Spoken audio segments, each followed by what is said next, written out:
Today I will be presenting the case of Sunny N versus PP.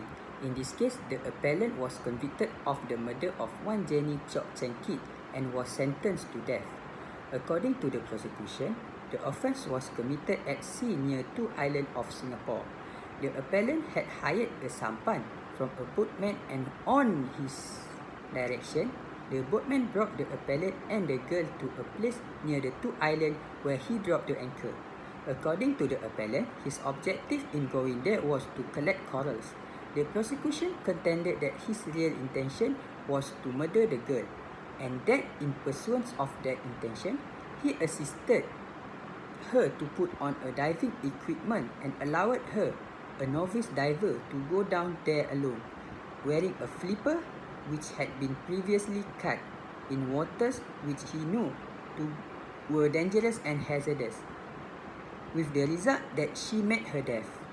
Evidence was given that the girl had been insured against accident with several insurance companies, and that some of the policy had been renewed by the appellant on the morning of the girl's death, although he had not renewed or extended his own insurance policy. The prosecution relied on the circumstantial evidence and on the cumulative effect of such evidence. On appeal, a number of grounds were relied on, and it was alleged.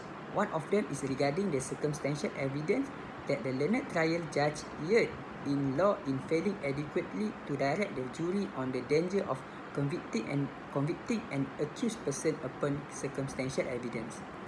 In this case, the court dismissed the appellant appeal. Now I will be expressing my feeling on the decision made in this case.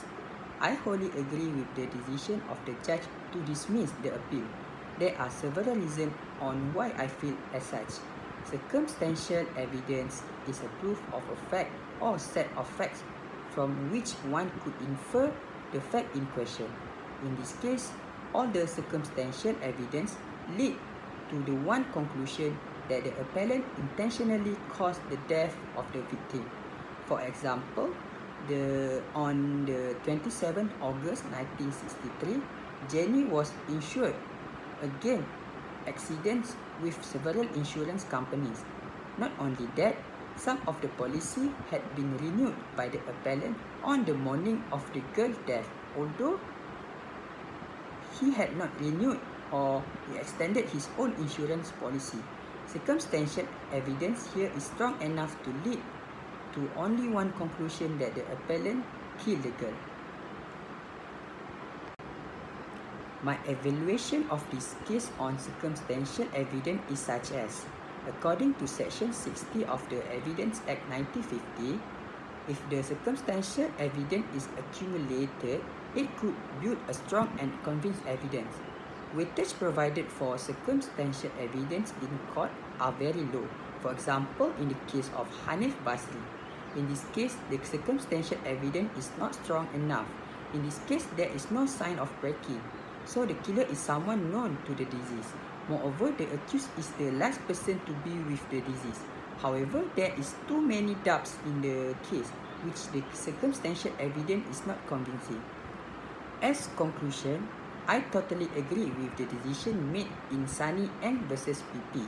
In my opinion, this was a relevant decision due to the fact that the directions are perfectly adequate in a case where the prosecution are relying on circumstantial evidence.